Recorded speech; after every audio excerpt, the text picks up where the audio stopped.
ये छोटे से यूट्यूब चैनल पर। तो बताइए कैसे आप लोग, और उम्मीद करता हूँ अच्छे होंगे। तो आज हम पढ़ने वाले हैं, क्या कहते हैं, हिस्ट्री का जो है टॉप 110 यानी 110 फुल ऑब्जेक्टिव या एमसीक्यू पढ़ने वाले हैं।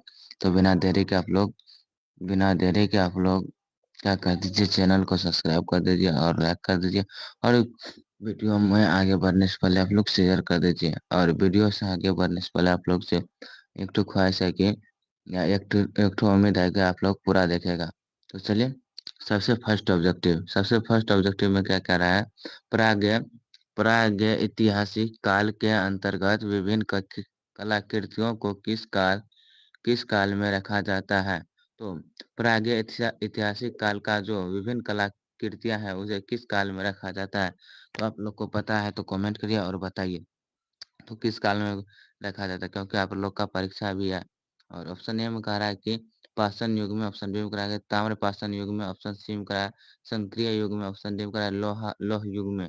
तो प्राग ऐतिहासिक कला का जो है काल का जो है अंतर्गत कलाकृतियां कहाँ रखा जाता है। तो कलाकृतियां जो रखा जाता है वह पाषाण युग में रखा जाता है। कहाँ पर?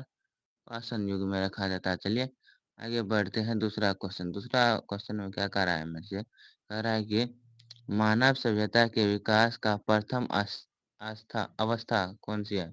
सॉरी, कह रहा है कि सभ्यता का जो विकास का जो है प्रथम अवस्था कौन सा है। तो मानव सभ्यता के विकास का प्रथम अवस्था कौन सा है। तो ऑप्शन ए में कह रहा है क्या, तो शिकारी शिकारी एवं संग्रहकर्ता, ऑप्शन बी में कह रहा है कि कृषि, ऑप्शन सी में कह रहा है पशुपालन, ऑप्शन डी में कह रहा है कि औद्योगिकरण। तो मानव सभ्यता के विकास का प्रथम अवस्था कौन सी है। मानव सभ्यता का जो है प्रथम विकास की अवस्था वह शिकारी का संग्रहण है, या शिकारी का संग्रहण करता है, जो ऑप्शन नंबर ए में दिया। चलिए इनके बाद आगे बढ़ते हैं। आगे क्या कह रहा है, कह रहा है क्या, सिंधु घाटी सभ्यता का सबसे महत्वपूर्ण विशेषता क्या है। तो सिंधु घाटी सभ्यता का सबसे महत्वपूर्ण विशेषता क्या है। नगर योजना है, या लिपि है, या ट्रेड है, या कला एवं शिल्प दोनों है। तो सिंधु घाटी सभ्यता का सबसे महत्वपूर्ण विशेषता क्या है। तो इसकी जो है सबसे महत्वपूर्ण विशेषता वह नगर योजना है। कौन सा है? नगर योजना यानी शहरी योजना है।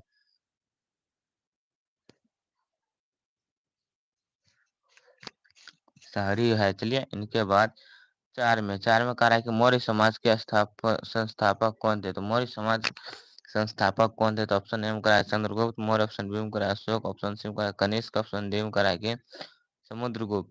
तो मौर्य समाज का जो साम्राज्य का जो संस्थापक था वह कौन था।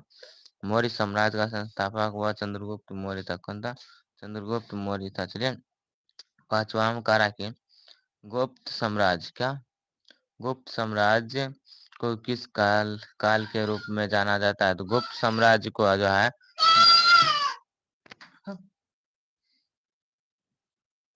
गुप्त साम्राज्य को जो है वह किस काल के नाम से जाना जाता है। स्वर्ग काल के नाम से, या रजत काल के नाम से, या कांस्य काल के नाम से, या लौह युग के नाम से।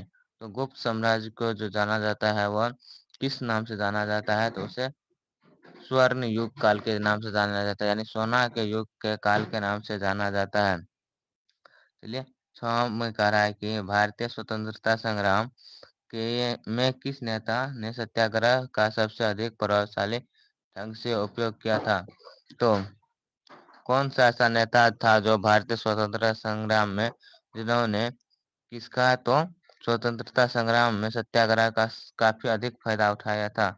ऑप्शन ए में करा महात्मा गांधी, ऑप्शन बी में करा बाल गंगाधर तिलक, ऑप्शन सी में करा कि भगत सिंह, और ऑप्शन डी में करा कि सुभाष चंद्र बोस। तो किस नेता ने सत्याग्रह के काफी अधिक मजा लिया था। तो वह जो था महात्मा गांधी था। चलिए सातवां में कह रहा है कि भारत का संविधान किस वर्ष लागू हुआ था। तो भारत का संविधान 1947 में लागू हुआ था, या 1950 में, या 1960 में, या 1970 में। तो भारत का संविधान 26 जनवरी 1950 को लागू हुआ था। कब? 26 जनवरी 1950 को लागू हुआ था। इनके बाद ये बताइए कि भारत का संविधान बनना स्टार्ट कब से हुआ था। ये आप लोग कमेंट करिए। और किस मिशन के द्वारा भारत का संविधान बनना तैयार हुआ था। भारत का संविधान जो है वह कैबिनेट मिशन के द्वारा बनना तैयार हो गया था। कैबिनेट मिशन कब आया था? तो 1946 में। और कैबिनेट मिशन के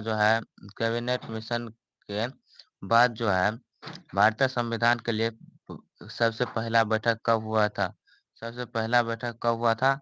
9 दिसंबर 1946 को संविधान के लिए सबसे पहला बैठक हुआ था। कब? 9 दिसंबर 1946 के, जिसमें जिसमें जो था अस्थायी अध्यक्ष किसे बनाया गया था और अस्थायी अध्यक्ष किसे बनाया गया था, ये आप लोग कमेंट करिए। इनके बाद 11 दिसंबर को दूसरा बैठक और 13 दिसंबर को जो था संविधान का तीसरा बैठक था। और संविधान का जो है सबसे लास्ट बैठक, यानी संविधान का सबसे लास्ट बैठक, आप लोग को पता है कि संविधान कब लागू हुआ था? तो 26 जनवरी 1950 को। और संविधान का जो है लास्ट बैठक वह कौन सा है? लास्ट बैठक तो 24 जनवरी 1950 है संविधान का लास्ट बैठक, यानी संविधान लागू होने से 2 दिन पहले एक ठो बैठक हुई थी। चलिए, इनके बाद आठवां आठवें कह रहा है क्या? आठवें कह रहा है कि भारत के प्रथम प्रधानमंत्री कौन थे? तो भारत के प्रथम प्रधानमंत्री जवाहरलाल नेहरू थे, या सरदार वल्लभ भाई पटेल थे, या राजेंद्र सिंह प्रसाद थे, या मौलाना आजाद थे? तो भारत के सर्वप्रथम प्रधानमंत्री जवाहरलाल नेहरू थे। और राष्ट्रपति कौन थे? तो राष्ट्रपति भारत के राष्ट्रपति सर्वप्रथम जो थे वो राजेंद्र प्रसाद थे। चलिए, इनके बाद नौ में कह रहा है कि भारत का राष्ट्रीय पक्षी कौन सी है? आप लोग कमेंट करिए कि भारत की राष्ट्रीय पक्षी कौन सी है। तो ऑप्शन ए में कह रहा है मोर, ऑप्शन बी में कह रहा है बाज, ऑप्शन सी में कह रहा है कबूतर, और ऑप्शन डी में कह रहा है कि तोता। तो भारत की राष्ट्रीय पक्षी कौन सी है? तो भारत की राष्ट्रीय पक्षी मोर है। कौन सी है? मोर है। चलिए, इनके बाद 10 में कह रहा है कि भारत की राष्ट्रीय खेल है कौन सा है? तो भारत का जो इंटरनेशनल खेल कौन सा है? तो क्रिकेट है, या हॉकी है, या फुटबॉल है, या कबड्डी है? तो भारत की राष्ट्रीय खेल कौन सी है? तो भारत की राष्ट्रीय खेल हॉकी है। क्या है?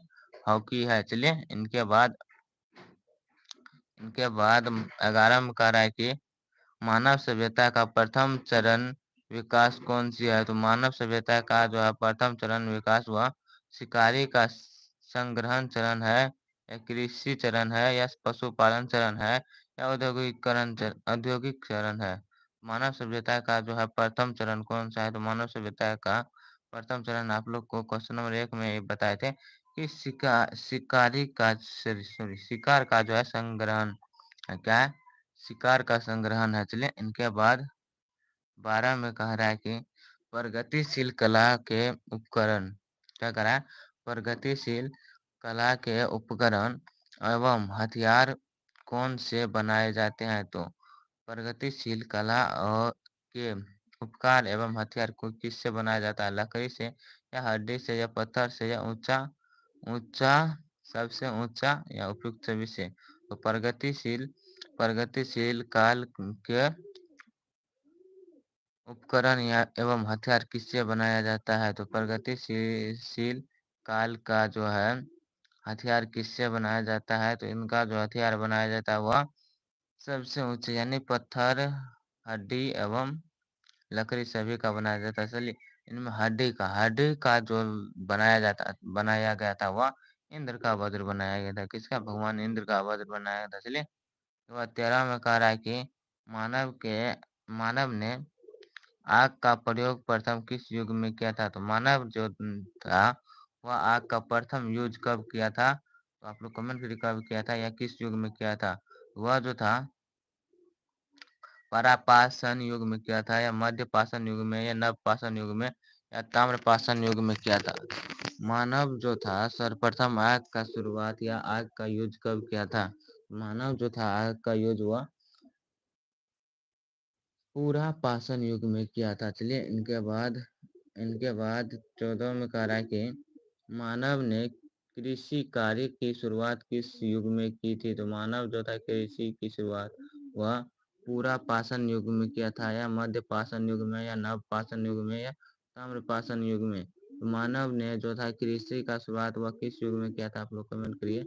मानव जो था कृषि का शुरुआत वह नव पाषाण युग में किया था। चलिए, इनके बाद इनके बाद 15 में कह रहा है कि मानव द्वारा किस धातु का प्रयोग किया गया है? तो मानव द्वारा जो है किस धातु का प्रयोग सबसे पहले किया गया है?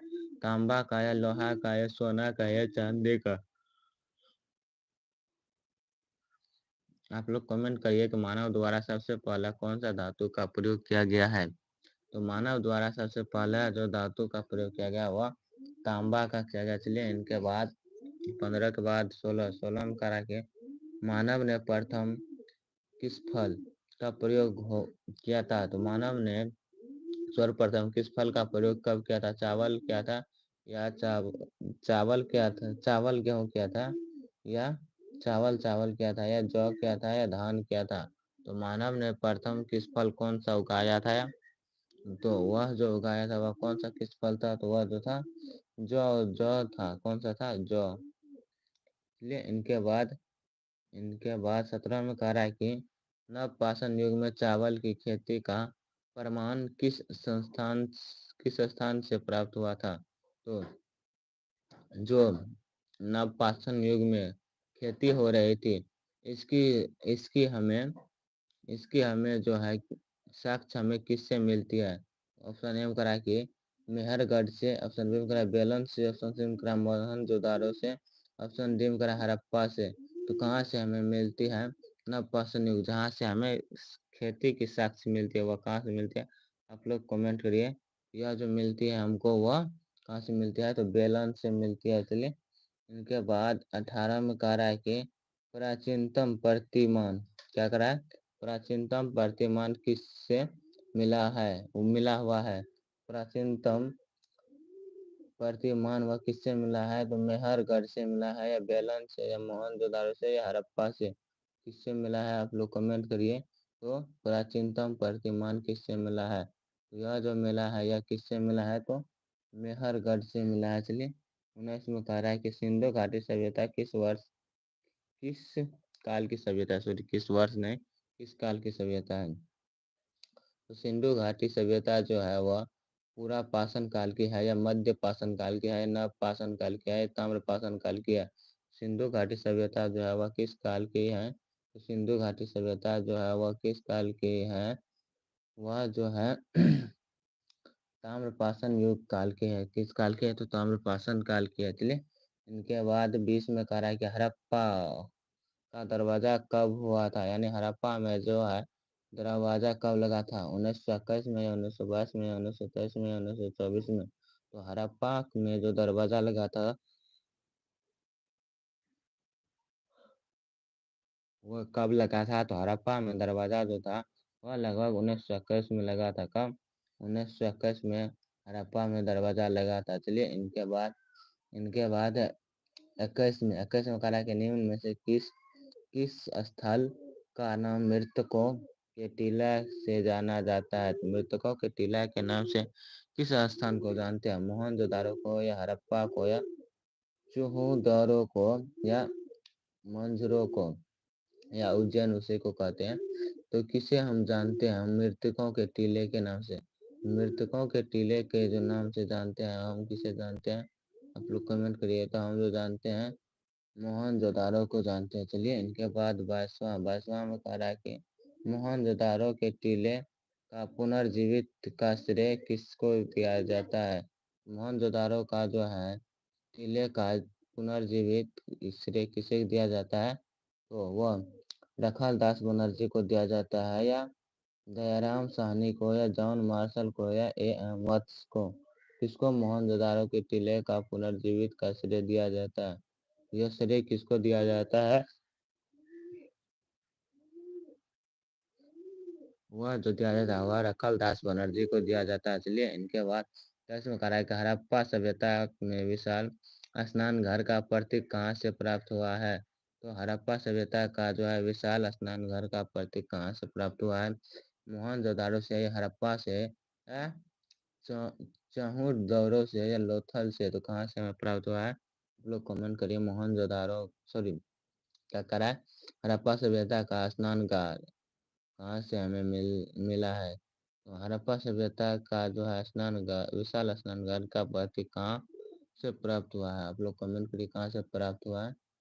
यह जो प्राप्त हुआ है वह हमको कहाँ से प्राप्त हुआ था? वह मोहनजोदारो से प्राप्त हुआ। चलिए इनके बाद 24 में कह रहा है कि निम्न में से कौन सा युग्म युग्म सुमेलित नहीं है? तो कह रहा है कि नगर और नदी, ऑप्शन बी में कह रहा है कि सिंधु और पंजाब, ऑप्शन सी में कह रहा है कि हड़प्पा और मोहनजोदारो, और ऑप्शन डी में कह रहा है सिक्के और ऊन।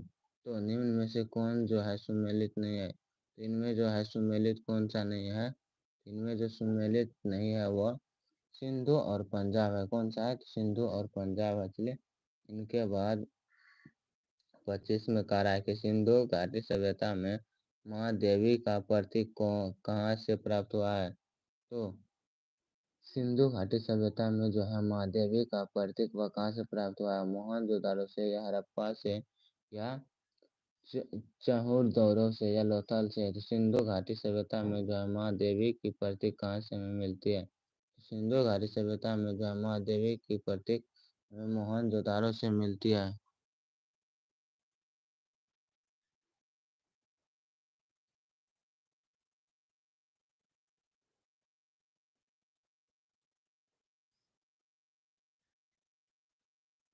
इनके बाद 26 में करा कि निम्न में से किस धातु का प्रयोग सिंधु घाटी सभ्यता के लोग नहीं करते थे? तो किस धातु का जो है प्रयोग सिंधु घाटी के सभ्यता के लोग नहीं करते थे? तांबे का, या कांस्य का, या सोना का, या लोहा का? तो किस धातु का प्रयोग जो था सिंधु घाटी के लोग नहीं करते थे?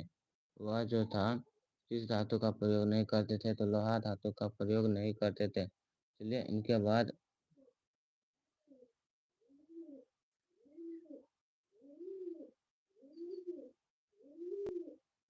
27 में करा कि किस हड़प्पा सभ्यता स्थल से काशी का एवं नर्तकी का मूर्ति प्राप्त हुआ था? तो किस हड़प्पा सभ्यता से जो है स्थल किस हड़प्पा सभ्यता स्थल से जो है काशी या नर्तकी के मूर्ति प्राप्त हुआ है? तो किस संस्थान से हुआ है? तो वह जो हुआ है वह कहाँ से हुआ है? यह जो है हमको मोहनजोदारो से प्राप्त हुआ है। चलिए इनके बाद 28 में कहा है कि आर्य भारत का सबसे पहला कहाँ स्थित है? तो आर्य भारत में जो है सबसे पहला कहाँ स्थित है? आर्य जो है वह सिंधु प्रदेश में है, या पंजाब में है, या गंगा के मैदान में, या दक्षिणी भारत में? तो आर्य भारत सबसे पहले कहाँ स्थित है? तो आर्य भारत जो है सबसे पहले वो कहाँ पर स्थित है? आप लोग कमेंट करिए। आर्य भारत जो है वह सिंधु प्रदेश में है। चलिए इनके बाद 29 में करा कि ऋग वैदिक काल के सबसे महत्वपूर्ण देवता कौन थे? तो ऋग वैदिक काल के सबसे महत्वपूर्ण देवता इंद्र थे, या वरुण थे, या अंजनी थे, सॉरी अग्नि थे, या सूर्य थे? तो ऋग वैदिक काल का जो है सबसे महत्वपूर्ण देवता वह कौन थे? तो इंद्र, सॉरी ऋग वैदिक काल के सबसे महत्वपूर्ण देवता इंद्र, देवराज इंद्र थे। चलिए इनके बाद 30 में कहा है कि ऋग्वेद में सबसे पवित्र नदी कौन सी है? तो ऋग्वेद में जो है सबसे पवित्र नदी कौन सी है? सिंधु है, या गंगा है, यमुना है, या सरस्वती है? तो ऋग्वेद में जो है सबसे महत्वपूर्ण महत्वपूर्ण नदी कौन सी है? तो ऋग्वेद का सबसे महत्वपूर्ण नदी, उनका नाम क्या है? तो सरस्वती नदी है। चलिए इनके बाद 31 में कहा है कि ऋग्वेदिक आर्य किसकी पूजा करते थे? तो ऋग्वेदिक आर्य जो था वह प्राकृतिक शक्तियाँ का, या शिकारी का, या शिकारी का, या शिकारी, या पूर्वज, या समुद्र तट का? तो आर्य समाज जो था वह किसका पूजा करता था ऋग्वेदिक काल में? ऋग्वेदिक काल में आप लोग कमेंट करिए कि आर्य समाज जो था वह किसका पूजा करता था? तो वह जो पूजा करता था वह किसका करता था? तो समुद्र तट का करता था। चलिए इनके बाद 32 में कह रहा है कि ऋग्वेद, कौन सा वेद? ऋग्वेद के 10वें मंडल में सबसे पहले किसका उल्लेख मिलता है? तो ऋग्वेद के 10वें मंडल में जो है आप लोग कमेंट करिए किसका हमें क्या मिलता है? तो ऋग्वेद में किसके उल्लेख मिलते हैं? तो ऑप्शन एम करा है देवता की, ऑप्शन बी में करा है ऋषि की, ऑप्शन सी में करा है कि बलिदान की यानी यज्ञ की, ऑप्शन सी में करा है कि क्षुद्र की? तो किसकी हमें मिलती है ऋग्वेद के 10वें मंडल में? तो आप लोग कमेंट करिए और बताइए। ऋग्वेद के 10वें मंडल में जो है वहां पर शूद्र की मिलती है, यानी शूद्र की मिलती है। चलिए इनके बाद 33 में कह रहा है कि गायत्री मंत्र, कौन सा मंत्र? गायत्री मंत्र का उल्लेख किस वेद में है? तो गायत्री मंत्र का उल्लेख जो है वह ऋग्वेद में है या यजुर्वेद में है या सामवेद में या अथर्ववेद में। तो गायत्री मंत्र का उल्लेख कहाँ पर है, आप लोग कमेंट करिएगा प्लीज करके। तो गायत्री मंत्र का जो है उल्लेख वह कहाँ पर है, गायत्री मंत्र का जो उल्लेख है वह किस किस में है, तो वह जो है ऋग्वेद में है। आप लोग चलिए 34 को कमेंट करेगा। 34 में कह रहा है कि ऋग्वेदिक आर्यों की भाषा क्या है, तो ऋग्वेदिक आर्यों की जो भाषा है वह क्या है, ऋग्वेदिक आर्यों की भाषा क्या है। तो ऑप्शन ए में करा है संस्कृत, ऑप्शन बी में करा है पाली, ऑप्शन सी में करा है प्राकृतिक, ऑप्शन डी में करा है कि अब अपभ्रंश। तो ऋग्वेदिक आर्यों की भाषा कौन सी थी, ऋग्वेदिक आर्यों की जो भाषा थी वह क्या थी, तो वह संस्कृत थी। चलिए 35 में कह रहा है कि निम्नलिखित में से कौन सा प्राचीनतम वेद कौन सा है, तो प्राचीनतम वेद सबसे पुराना वेद कौन सा है, तो आप लोग को पता है तो आप लोग कमेंट करिए। ऑप्शन ए में कह रहा है ऋग्वेद, ऑप्शन बी में कह रहा है क्या यजुर्वेद, ऑप्शन सी में कह रहा है सामवेद और ऑप्शन डी में कह रहा है अथर्ववेद। तो सबसे प्राचीनतम वेद कौन सा है, तो सबसे प्राचीनतम वेद जो है वह कौन सा है, सबसे प्राचीनतम वेद जो है वह ऋग्वेद है। चलिए इनके बाद 36 में कह रहा है कि निम्नलिखित में से किस वेद की रचना गद्य एवं पद दोनों में से कौन सा है, तो ऋग्वेद गद्य एवं पद दोनों के रूप में कौन सा है, तो वह ऋग्वेद है, यजुर्वेद है, सामवेद है या अथर्ववेद है। तो वह जो है कौन सा है जो गद्य एवं पद दोनों रूप में है, तो गद्य एवं पद दोनों रूप में कौन सा वेद है, वह जो है यजुर्वेद है। चलिए इनके बाद 37 में करा कि ऋग्वेद काल काल में विनय क्या करा, विनियम के माध्यम का सब किसका प्रयोग किया गया था, तो ऋग्वेद काल में जो है विनियम का माध्यम का सबसे पहला प्रयोग किया गया था गाय का या घोड़ा का या बैल का या ऊंट का, तो किसका प्रयोग किया गया था, इनमें जो है ऋग्वेद काल में जो है किसका प्रयोग किया गया था, इनमें जो है गाय का प्रयोग किया गया था। चलिए 38 में कह रहा है कि ऋग्वैदिक काल का सबसे प्राचीन प्राचीन राजनीतिक संस्थान कौन सी है, तो ऋग्वेद का जो है सबसे प्राचीन राजनीतिक संस्था कौन सी है, सभा है, समिति है, विदत है या गण है, तो कौन सी है ऋग्वेद की सबसे प्राचीन राजनीतिक संस्था, इनकी सबसे राजनीतिक पुरानी संस्था कौन सी है, आप लोग कमेंट करिए। वह जो है वह विदत का है, कौन सा है, तो विदत है। चलिए इनके बाद 39 में कह रहा है क्या, तो 39 में कह रहा है निम्नलिखित में से कौन सा युग सुमेलित नहीं है, तो इनमें से देखिए कौन सा युग सुमेलित नहीं है। ऑप्शन ए में करा है ऋग्वेद देवता, ऑप्शन बी में करा है यजुर्वेद यज्ञ, ऑप्शन सी में करा है कि सामवेद संगीत, ऑप्शन डी में करा है कि अर्थवेद यजुर्वेद। तो निम्नलिखित में से कौन सा युग जो है वह सुमेलित नहीं है, उनमें जो है सम्मिलित कौन सी युग नहीं है, उनमें जो है सुमेलित या सम्मिलित हुआ अर्थवेद और यजुर्वेद जो है वह सम्मिलित नहीं है। चलिए इनके बाद 40 में कह रहा है कि उत्तर वैदिक कालीन कौन सा, उत्तर वैदिक कालीन लोगों ने किस धातु की खोज की थी, तो उत्तर वैदिक कालीन यानी जैसे बिहार पंजाब बिहार यूपी समय यह किसका खोज किया था, यह किस धातु का, तो तांबे का या कांस्य का या सोना का या लोहा का, तो किस धातु का खोज किया था, तो यह जो किया था वह किस धातु का खोज किया था, तो लोहा का। लोहा का खोज किसे कहा जाता है, खोजने का जिमा या किसने खोजा था, तो यह जो है आर्यों द्वारा खोजा गया था, किसके द्वारा, आर्यों द्वारा। चलिए इनके बाद 41 में कह रहा है कि भारत का आदर्श राष्ट्रीय वाक्य सत्यमेव जयते कहाँ से लिया गया है, तो सत्यमेव जयते आप लोग को पता है सत्यमेव जयते हमारे किस पर लिखा है, तो अशोक स्तंभ पर लिखा है। और यह जो है कहाँ से लिया गया है, तो यह ऋग्वेद से या यजुर्वेद से या सामवेद से या मंडकोप उपनिषद से। तो भारत का जो है आदर्श से सत्यमेव जयते वह कहाँ से लिया गया है, तो यह जो लिया गया है यह किस वेद से लिया गया है, यह जो लिया गया है वह किस वेद से लिया गया है, तो यह जो है सत्यमेव जयते मुंडकोप उपनिषद से लिया गया है। ये हम लोग 10th में भी पढ़े होंगे, 4 ठो उपनिषद। और चलिए इनके बाद 42 में कह रहा है कि जैन धर्म का वास्तविक संस्थापक किसे माना जाता है, तो जैन धर्म का जो है वास्तविक संस्थापक वह किसे माना जाता है? महावीर को या रसदेव को या पार्श्वनाथ को या वर्धमान को? तो जैन धर्म का जो है वास्तविक संस्थापक किसे माना जाता है? जैन धर्म का जो है वास्तविक संस्थापक वह महावीर को माना जाता है। किसको? महावीर को माना जाता है। चलिए इसके बाद 43 में करा है कि जैन धर्म के 24वें और अंतिम तीर्थकार कौन थे? तो जैन धर्म का जो है सबसे सबसे अंतिम अंतिम तिरस्कार या तीर्थ यात्रा को करने वाला कौन थे? महावीर थे या रसदेव थे या पार्श्वनाथ थे या वर्धमान मन थे? तो जैन धर्म के 24वें और अंतिम तीर्थकार कौन थे? आप लोग कमेंट करिए इनके अंतिम तीर्थकार कौन थे? तो इनका जो अंतिम तीर्थकार हुआ महावीर था। कौन था? महावीर था। चलिए इनके बाद 44 में करा है कि पार्श्वनाथ क्या करा है?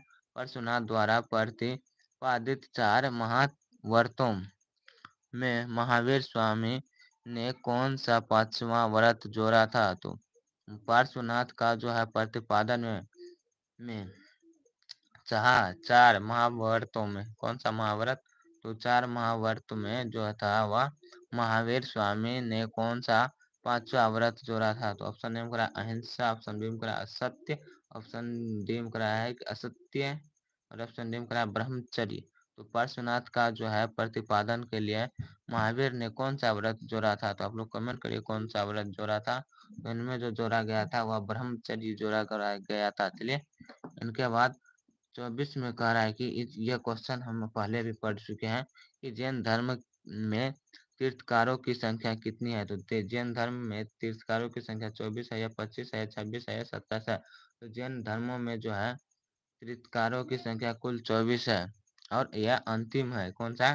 तो अंतिम अंतिम तीर्थ यात्रा करने वाला है जैन धर्म का, जिसमें 24 तीर्थकारी है। चलिए इनके बाद 46 में कह रहा है कि महावीर का जन्म कहाँ हुआ था? तो महावीर का जन्म कहाँ पर हुआ था? तो कुंडग्राम नक्षत्र में हुआ था या पाटलिपुत्र में हुआ था या राजगीर में या पावा में? महावीर का जन्म कहाँ हुआ था? आप लोग कमेंट करिए। तो महावीर का जो जन्म हुआ था वह कहाँ पर हुआ था? तो महावीर का जन्म कहाँ पर हुआ था? आप लोग कमेंट करिए। तो महावीर का जो जन्म हुआ था वह कुंडग्राम नक्षत्र में हुआ था। चलिए इनके बाद 47 में कह रहा है कि संभावत विवाद का जैन धर्म के दर्शन का मूल आधार कौन सा है? तो बौद्ध धर्म है या जैन धर्म है या हिंदू धर्म या सिख धर्म? तो संभावत विवाद का जो है जैन धर्म के साथ किस धर्म के साथ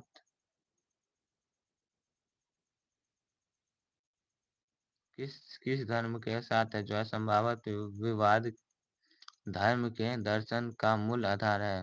तो कौन सा धर्म के साथ जो है यानी विवाद का लिए मूल्य आधार है? कौन सा धर्म के साथ? तो ऑप्शन ए में करा बौद्ध धर्म, ऑप्शन बी में करा जैन धर्म, ऑप्शन सी में करा हिंदू धर्म और ऑप्शन डी में करा है कि सिख धर्म। तो किस धर्म के साथ है?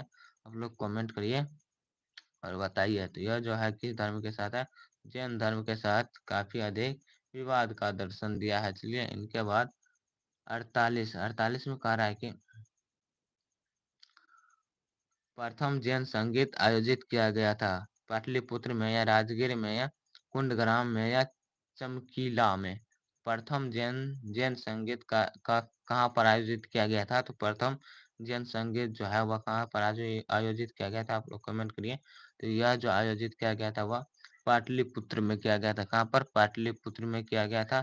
चलिए इनके बाद 49 में कह रहा है कि महावीर ने किस भाषा में उपदेश दिया था? तो महावीर जो था वह किस भाषा में उपदेश दिया था? संस्कृत में या प्राकृतिक में या पाली में या मागधी में?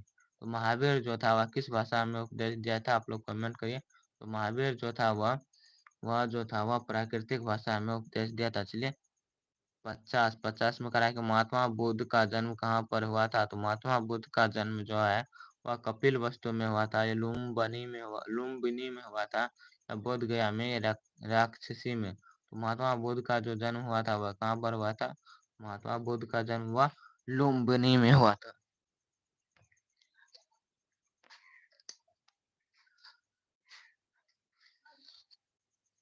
चलिए इनके बाद 51 में क्या कह रहा है कि बौद्ध ग्रंथों में महाभारत बुद्ध के गृह त्याग को क्या कहा जाता है? तो बौद्ध ग्रंथ में जो है महात्मा बुद्ध जो था अपना घर त्यागा था, इसको क्या कहा जाता है? तो इनको क्या कहते हैं? आप लोग कमेंट करिए, तो इनको क्या कहा जाता है? तो इन्हें कहा जाता है क्या? तो इन्हें जो कहा जाता है वह वह क्या कहा जाता है? तो ऑप्शन एम कराए कि महाभिनिष्करण, ऑप्शन बी में कराए कि अभिनिविष्करण, ऑप्शन सी में कराए निवारण, ऑप्शन डी में कराए बोधि। तो उसे कहा जाता है क्या? तो महाभिनिष्करण कहा जाता है। चलिए, इनके बाद 52 में कराए कि महात्मा बुद्ध को ज्ञान की प्राप्ति कहाँ किस वर्ष हुई थी? तो महात्मा गांधी नहीं, महात्मा बुद्ध को जो है ज्ञान की प्राप्ति किस वर्ष हुई थी? 528 ईसा पूर्व या 529 ईसा पूर्व या 530 ईसा पूर्व या 531 ईसा पूर्व। तो महात्मा बुद्ध को जो है ज्ञान की प्राप्ति वह किस वर्ष हुई थी? वह जो थी 528 ईसा पूर्व हुई थी। और कहाँ पर हुई थी? तो बिहार के बोध गया में हुई थी। कहाँ पर? बिहार के बोध गया में हुई थी। चलिए, इनके बाद 53 में कह रहा है कि महात्मा बुद्ध, जो क्वेश्चन पूछे वही आ गया। कह रहा है कि महात्मा बुद्ध को जो है ज्ञान की प्राप्ति कहाँ पर हुई थी? तो ऑप्शन ए में कह रहा है कि बोध गया, ऑप्शन बी में कह रहा है कि गया, ऑप्शन सी में कह रहा है कि राजगीर, ऑप्शन सी में कह रहा है कि कुंजल। तो महात्मा बुद्ध को जो है ज्ञान की प्राप्ति कहाँ पर हुई थी? तो आप लोग को पहले भी बता चुके हैं, बोध गया बिहार में हुई थी। कहाँ पर? बोध गया बिहार में हुई थी। चलिए, इनके बाद 54 में कह रहा है कि महात्मा बुद्ध ने अपने पहला उपदेश कहाँ पर दिया था? तो महात्मा बुद्ध जो था अपना पहला उपदेश कहाँ पर दिया था? आप लोग कमेंट करिए। तो वह सारनाथ में दिया था, बोध गया में, राजगीर में, या बोध गया में? बोध गया में। तो महात्मा बुद्ध ने अपना पहला उपदेश कहाँ पर दिया था? तो महात्मा बुद्ध जो था अपना पहला उपदेश, लोग कमेंट करिए आप लोग कहाँ पर दिया था? तो महात्मा बुद्ध जो था अपना पहला उपदेश वह सारनाथ में दिया था। चलिए, इनके बाद 55 में करा कि बौद्ध धर्म का त्रिनेत्र क्या है? तो बौद्ध धर्म का त्रिनेत्र कौन कौन सा है? तो ऑप्शन एम करा है कि बुद्ध, कौन सा करा है? बुद्ध धर्म संघ, या ऑप्शन बी में करा है बुद्ध धम्म संघ, या ऑप्शन सी में करा है बुद्ध धर्म विनय, ऑप्शन डी में करा है कि बुद्ध धम्म और विनय। तो कौन सा है जो बौद्ध धर्म के त्रिनेत्र है? तो बौद्ध धर्म का त्रिनेत्र कौन सा है? उनका जो है बुद्ध धर्म और संघ जो है त्रिनेत्र है। चलिए, इनके बाद 56 में कह रहा है कि महात्मा बुद्ध ने अपने उपदेश किस भाषा में दिए थे? तो महात्मा बुद्ध जो था अपना उपदेश किस भाषा में दिया था? संस्कृत में, या पाली में, या प्राकृतिक में, या मगधी में? तो महात्मा बुद्ध जो था अपना उपदेश किस भाषा में दिया था? आप लोग कमेंट करिए। तो महात्मा बुद्ध जो था अपना उपदेश किस भाषा में दिया था? यह जो दिया था वह किस भाषा में दिया था? तो पाली भाषा में दिया था। चलिए, इनके बाद 57 में कह रहा है कि जापानीजों, कौन सा? जापानीजों के बारे में किस बौद्ध ग्रंथ में से संबंधित जानकारी है? तो जापानीजों के बारे में किस बौद्ध ग्रंथ से संबंधित जानकारी है? तो ऑप्शन एम करा है कि अंगुत्तर निकाय, ऑप्शन बी में करा है कि विनय, क्या करा है? विनय पटिक से, ऑप्शन सी में करा है कि सुत्त पटिक से, या ऑप्शन डी में करा है कि अभिधम पटिक से। तो जापानीजों के बारे में जो है बौद्ध ग्रंथ से संबंधित कहाँ पर है? यह जो है जो बौद्ध ग्रंथ से संबंधित वह अंगुत्तर निकाय पर है। कहाँ पर है? तो अंगुत्तर निकाय पर है। चलिए, इनके बाद 58 में कह रहा है कि छह छह शत्रुओं के नायक किस शासक को कहा जाता है? 6 शत्रुओं के नायक जो है वह बिंबिसार को कहा जाता है, अजात शत्रु को, या उदयभद्र को, या अनिरुद्ध को? तो किसे कहा जाता है 6 शत्रुओं का नायक? 6 शत्रुओं का नायक या 6 शत्रुओं का हीरो किसे कहा जाता है? तो आप लोग कमेंट करिए। तो 6 शत्रुओं का जो हीरो कहा जाता है वह किसको कहा जाता है? तो यह जो कहा जाता है वह अजात शत्रु को कहा जाता है। चलिए, 59 में कह रहा है कि अलेक्जेंडर ने आक्रमण के समय मगध का शासक कौन था? तो अलेक्जेंडर जिस टाइम पर आक्रमण किया था तो मगध यानी बिहार का शासक कौन था? तो बिंबिसार था, या अजात शत्रु था, या घनानंद था, या अनिरुद्ध था? तो अलेक्जेंडर जिस टाइम पर आक्रमण किया था उस टाइम पर जो था मगध का शासक कौन था? मगध का शासक कौन था? तो उस टाइम जो था मगध का शासक कौन था? आप लोग कमेंट करिए। उस टाइम जो था मगध का शासक वह घनानंद था। कौन था? घनानंद था। चलिए इनके बाद 60 में करा है कि अलेक्जेंडर किस राज्य का शासक था? तो अलेक्जेंडर जो था वह मगध का था, या मिसोडोनिया का था, या पाटलिपुत्र का था, या कौशाम्बी का था। तो आप लोग कमेंट करिए कि अलेक्जेंडर जो था वह किस राज्य का शासक था। तो अलेक्जेंडर जो था वह मिसेडोनिया का था। कहाँ का था? मिसेडोनिया का था, डोनिया का था। चलिए इनके बाद कह रहा है कि 326 ईसा पूर्व युद्ध का नाम बताए जिसमें अलेक्जेंडर और पोरस के बीच लड़ाई हुई थी। तो 326 ईसा पूर्व, कब से? आज से 326 ईसा पूर्व जो है युद्ध हुआ था। किसके किसके बीच? तो अलेक्जेंडर और पोरस के बीच युद्ध हुआ था। तो इस युद्ध का नाम क्या है? तो ऑप्शन नेम करा है कि हाई हाई हाई डस प्रेस युद्ध। ऑप्शन बी में करा है कि झेलम युद्ध। ऑप्शन सी में करा है कि ग्रीन ग्रीन निक्स युद्ध। ऑप्शन डी में करा है कि इप्स युग का युद्ध। तो कौन सा युद्ध था जिसमें जिसमें अलेक्जेंडर और पोरस के बीच लड़ाई हुई थी? तो अलेक्जेंडर और पोरस के बीच जो युद्ध हुई थी उस युद्ध का नाम क्या है? तो झेलम का युद्ध है। कौन सा है? तो झेलम का युद्ध है। झेलम का है या इश्क का है? तो आप लोग कमेंट कर भैया, झेलम का युद्ध है। चलिए इनके बाद 62 में करा कि चंद्रगुप्त मौर्य ने सेंड्रोपोटस के रूप में कब स्थापित किया था? तो चंद्रगुप्त मौर्य जो था वह सेंड्रोपोटस के रूप में कब स्थापित किया था? तो ऑप्शन एम करा कि लूट प्लूटार्क में, या ऑप्शन बी में करा कि एपियन में ऑप्शन सी में करा कि जस्टिन में, ऑप्शन सी में डी में करा कि सबसे ऊपर। तो चंद्रगुप्त मौर्य का जो है सिंड्रोपोर्ट के रूप में कब स्थापित किया गया था? यह जो है कब स्थापित किया गया था? तो आप लोग कमेंट करिए। यह जो स्थापित किया गया था वह कब स्थापित किया गया था? तो सबसे ऊपर, यानी प्लूटार्क और एपिनियन और जेसिस्ट सभी में किया गया था। चलिए इनके बाद 63 में कहा है कि चंद्रगुप्त मौर्य के प्रधानमंत्री कौन थे? चंद्रगुप्त मौर्य के प्रधानमंत्री चाणक्य थे, राक्षस थे, या कोटिलस थे, या कोई नहीं? तो चंद्रगुप्त मौर्य के जो प्रधानमंत्री थे वह चाणक्य थे। चलिए इनके बाद 64 में कह रहा है क्या? चंद्रगुप्त मौर्य ने नंद वंश के किस शासक का अंत मौर्य वंश की स्थापना की थी? तो चंद्रगुप्त मौर्य जो था वह किस वंश का अंत किया था? नंद वंश के किस राजा का अंत किया था और अपना शासन स्थापित किया था? वह कौन सा था? तो बिंबिसार था, या अजातशत्रु था, या उदयभद्र था, या घनानंद था? तो किस शासक का अंत करके जो था चंद्रगुप्त मौर्य ने मौर्य वंश का स्थापना किया था? यह जो था किस शासक को अंत किया था? उनका नाम क्या है? उनका जो नाम है वह नाम है घनानंद। घनानंद का अंत करके उन्होंने क्या किया था? तो राज्य स्थापित किया था। ये आप लोग को पता होगा कि घनानंद का जन्म 1789 में हुई थी, और मृत्यु जो हुई थी वह कब हुई थी? मृत्यु इसकी लगभग लगभग कब हुई थी मृत्यु घनानंद की? तो नहीं, 1689 में जन्म हुई थी, और मृत्यु तो 1739 में मृत्यु हुई थी, सुजान की याद में। चलिए इनके बाद आगे बढ़ते हैं। आगे कह रहा है कि 65 में कह रहा है कि प्रसिद्ध यूनानी राजदूत मेगास्थनीज राजवंश के दरबार में रहते थे।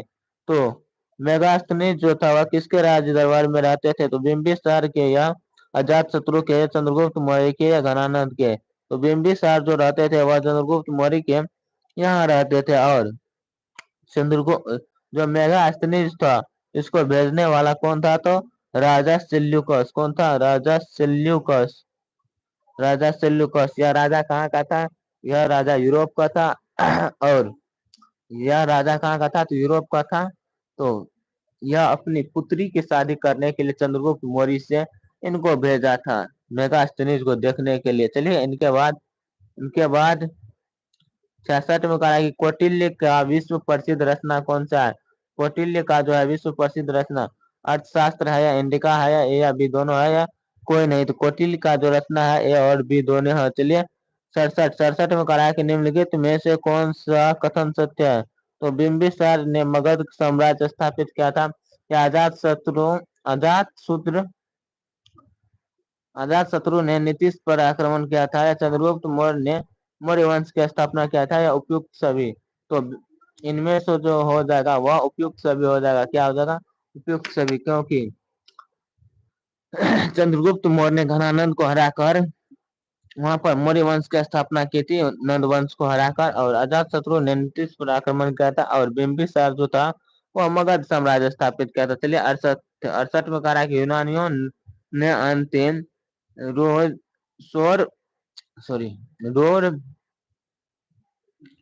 स्टेट किसे कहा था? तो यूनानियों ने अंतिम रोर स्टेट किसे कहा था? बिंबिसार को, अजातशत्रु को, या चंद्रगुप्त मौर्य को, या घनानंद को?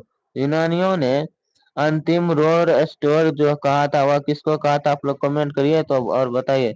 इन्होंने जो कहा था सबसे अंतिम किसे कहा गया था? तो इन्होंने सबसे अंतिम जो कहा था वह घनानंद को कहा था। चलिए 69 में कहा रहा कि मौर्य शासक मौर्य शासक अशोक ने कलिंग पर आक्रमण किया था। तो मौर्य शासक कलिंग पर आक्रमण कब किया था? 250 ईसा पूर्व या 260 ईसा पूर्व या 270 ईसा पूर्व या 280 ईसा पूर्व। तो मौर्य जो था वह मौर्य शासक जो था वह अशोक ने कलिंग पर आक्रमण किया था। तो यानी कलिंग पर आक्रमण कब किया था मौर्य ने? आप लोग बताइए कि मौर्य ने कलिंग पर आक्रमण कब किया था? तो कलिंग पर आक्रमण मौर्य ने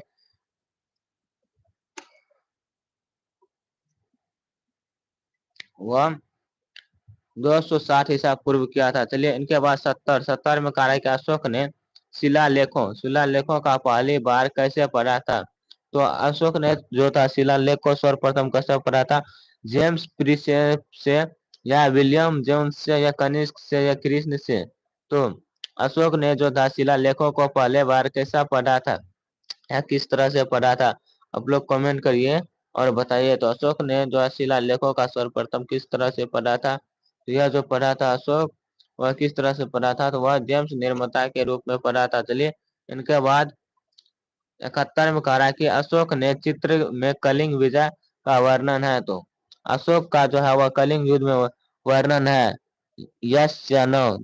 तो हाँ, इसका वर्णन है। चलिए इनके बाद 73 में क्या कह रहा है? 73 में कह रहा है कि निम्न में से किस लघु चित्र में अशोक का बोध सत्य एवं अशोक नाम मिला है? तो ऑप्शन ए में कह रहा है कि रामीन देई में, ऑप्शन बी में कह रहा है कि सारनाथ में, या ऑप्शन सी में कह रहा है लोभ स्तंभ में, या ऑप्शन डी में कह रहा है कि अखिल उर्सा में। तो निम्न में से जो है कहाँ पर लघु चित्र जो है बोध बोध सत्य एवं अशोक नाम से मिला है, या कहाँ पर मिला है? आप लोग कमेंट करिए बोध एवं अशोक सत्य के नाम से। यह जो मिला है यह कहाँ पर मिला है?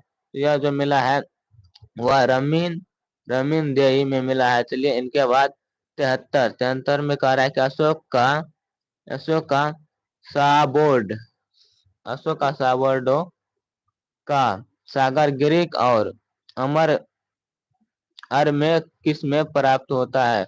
वह शिलालेख में, या स्तंभ लेख में, या गोला लेख में, या ऊंचा सबसे ऊंचा में? तो अशोक का जो है साबोर्ड दो सागर जो है वह किससे प्राप्त होता है?